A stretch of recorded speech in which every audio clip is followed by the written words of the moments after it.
Dicari uang banyak-banyak pun, saya udah tolong semuanya pun saya ditendang. Karena ini salahnya. Ini salah anak. Kamu berharap terlalu banyak tentang anak. Karena kalau anak sudah dewasa itu sudah berubah. Kamu tahu kan, Koko Thomas? Koko Thomas juga punya kehidupan Tapi sendiri. saya Iya. tahu. Koko Thomas. Koko Thomas tuh punya kehidupan sendiri. Saya kasih tahu kamu ya. Itu anak saya juga jarang-jarang nyari saya. Kalau ada perlunya juga nyari saya. Dia cuman apa ya? Ya karena dia punya kesibukan sendiri, punya dunia sendiri, punya cinta sendiri, punya hidup sendiri. Jadi nggak bisa kita mengharapkan dia, nggak bisa sayang. Jadi, karena itu kita harus menyibukkan diri sendiri.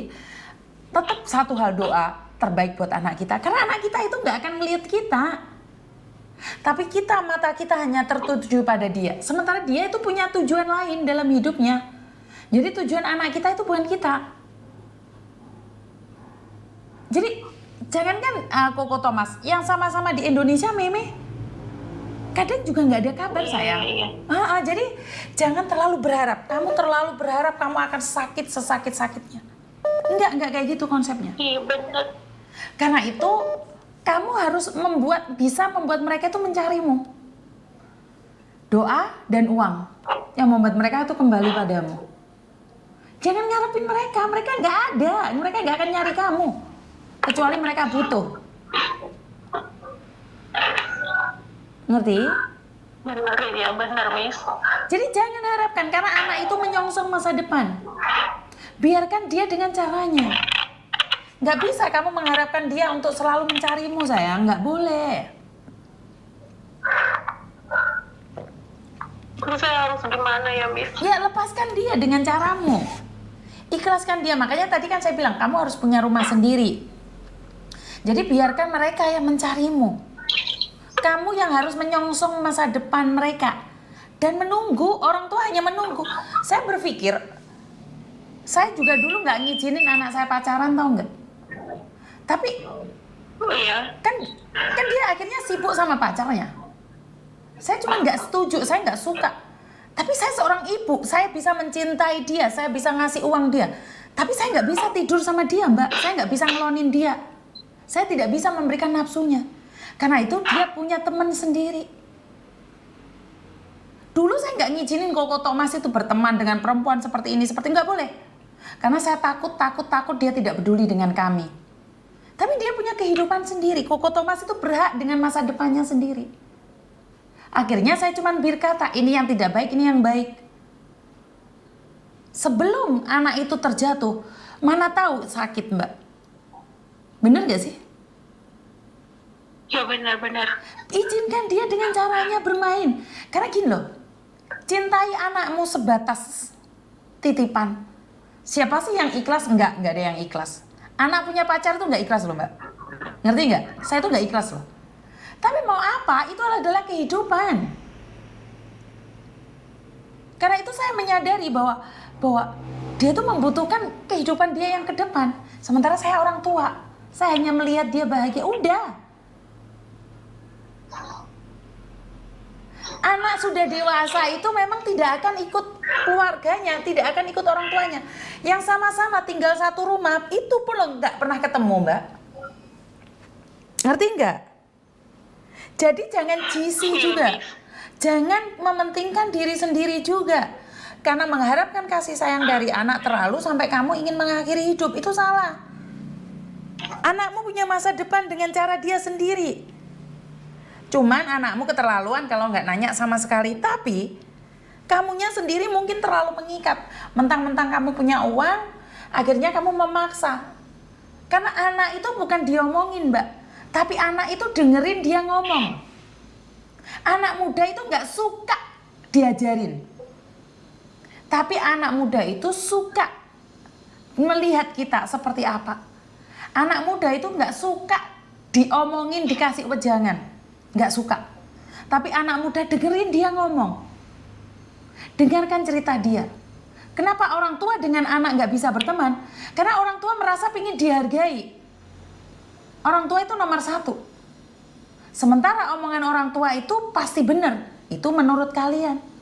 Tapi sebenarnya anak-anak itu pingin dekat dengan orang tuanya, ingin curhat sama orang tuanya, tapi orang tuanya ngomel-ngomel. Orang tuanya senengannya beker-beker. Karena itu anak gak kerasan di rumah. Kamu tanya mbak-mbak di luar sana, kenapa anak saya itu kerasan di rumah? Sampai takon metu gak gelem. Ya karena dia nyaman bersama keluarganya. Dulu Koko Thomas gak mau ngobrol sama saya, mbak. Dia mending keluar daripada, karena dia pulang saya selalu bilang, kalau keluar itu jangan minum lah, kalau keluar itu jangan gini, jangan itu, jangan ini. Setiap kali ketemu saya selalu ngomel, ngomel, dan ngomel. Akhirnya saya sadar, semakin saya ngomel, semakin saya kehilangan. Semakin saya marahin, semakin hilang. Apalagi anak laki-laki. Anak laki-laki itu semakin dikasih tahu, semakin hilang. Cara merangkul anak laki-laki adalah memberikan dia kebebasan, mendengarkan cerita dia, dengarkan saja cerita dia itu. Dia nggak pingin diajarin, dia cuma pingin didengarkan. Sementara kita sebagai orang tua kebanyakan ngomong tok.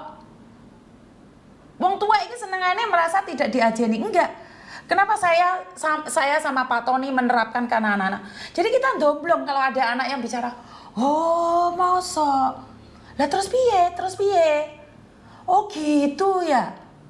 Oh, nah saat dia melakukan kesalahan baru kita kasih tahu. Tahu nggak kalau menurut ceritamu nanti kamu akan seperti ini kalau kamu judi online.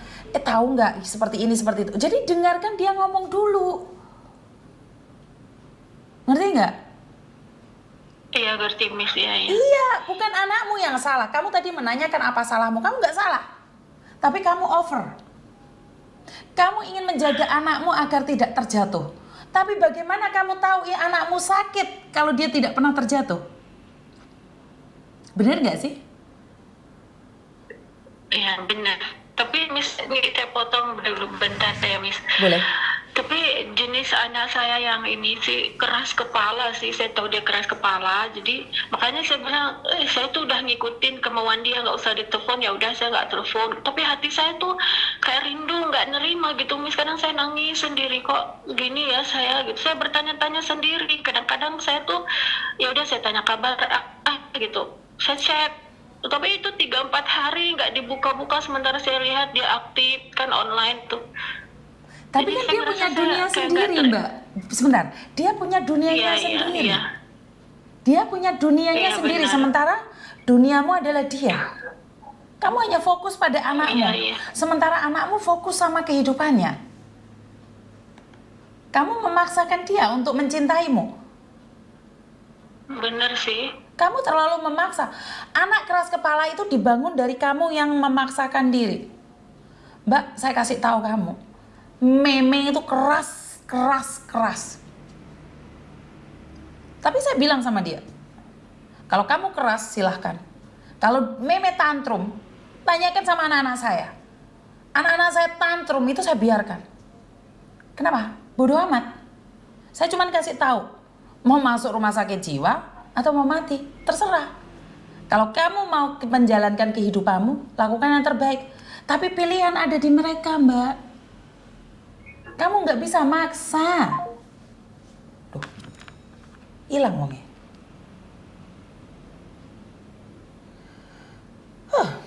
Hilang.